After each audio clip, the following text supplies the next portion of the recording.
এটা হইলো ওই দিনের শপিং ব্লগের সেকেন্ড পার্ট। আর বৃষ্টিটা তো দেখতেই পাররায়, বৃষ্টি না অ্যাকচুয়ালি তুফান হইছে, পূজার প্যান্ডেল এইসব ভাঙ্গিয়া ফেলাই দিছে, এমন তুফান।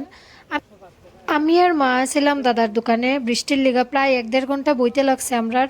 তারপর কিতা করতাম দেখি বৃষ্টি তো আর কমেন না, তো এটার লিগা বাইরে গেছি অল্প অল্প বৃষ্টির মধ্যেই। আর আমার এত বেশি উইক ফিল হয়েছিল যে আমি একটা ওয়ারেস খাইলাম, তারপর একটু আরাম পাইছি। তো যাই হোক, শরীরটা একটু ভালো লাগছে, তারপর গেলাম বিশালে আমি আর মা। আর বিশালে গেলে এই যে নিচের কাপড়ের সেকশনগুলো দেখতে আমার একটুকু ভাল লাগে না, জানি না কেনে। আমি একবারে খাওয়ার জায়গায় যাই গিয়া, যেখানে খানি মিলবো ওইখানে আমি যাই। আর তোমরার যদি কেউ ইচ্ছা থাকে তো এই পুতুলগুলো আমারে গিফট করতে পারো, আমি খারাপ পাইতাম না।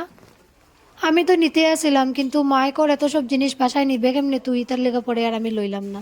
আর মার আর কি কাজ, মায় ঘরের লেগা জিনিসপত্র দেখা শুরু করছে, আর আমার তাইশ লাগছে আমি কেমনে উপরে যাইতাম খানির জায়গায়।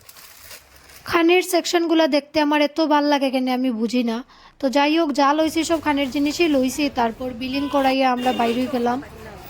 ওয়েদারের অবস্থা তো আর কোয়ার মতো কিছু নাই, কারণ ওই দিন এই গরম এই ঠান্ডা এরকম ওয়েদার আছিল। একটু একটু বৃষ্টির মধ্যেও বৃষ্টি, আবার সকালবেলা যা পরিমাণে রোদ আছিল ওইটা তো আর কোয়ার মতো না। তারপর আমি আর মা কাপড় দেখার লিগা মলে গেলাম, কারণ দোকান ঘুরার মতো টাইম আমার কাছে আসিল না, তো ওইটার লিগা মলেই একটু একটু দেখা আইছি। তেমন একটা ভালো কালেকশনও আসিল না, এটার লিগা কিচ্ছু নিছি না, খালি এমনি ঘুরিয়া সময় নষ্ট করলাম। দুপুরে আমরা আর কিচ্ছু খাওয়া হয়েছিল না, এটার লিগা আমি আর মা বিকালে মোমো খাই লইছি, আর খাইয়া তারপর এখন আমরা স্টেশনের দিকে যাই আর কি। 5টার উপরে হয়ে গেছিল পুরা ট্রেন টাইম, এটার লিগা আমরা বেশি কিছু খাইতে পারছি না, আর একবারে স্টেশনে গেছি গিয়া।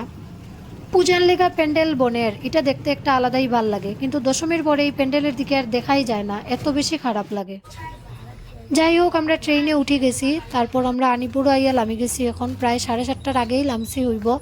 আর এখানে একটা পার্সেল আইছিল আমার, আর আমার বন্ধু একটা আমার 1 প্লেট বিরিয়ানি দিছে, কারণ ওই দিন তার বার্থডে আছিল আর আমি তার বাড়িতে গেছি নাই তার লেগা। পুরা দিনে এতটা পরিশ্রম হইছি যে শরীরে আর কোনো এনার্জি বাকি আছিল না, তো কোনো মতে বাসায় গিয়া খাইতাম আর খাইয়া ঘুমাইতাম, এটাই চিন্তা আছিল। তো আজকের ব্লগটা এই পর্যন্তই, আবার তোমরা লগে নেক্সট ব্লগে দেখা হইব। টাটা।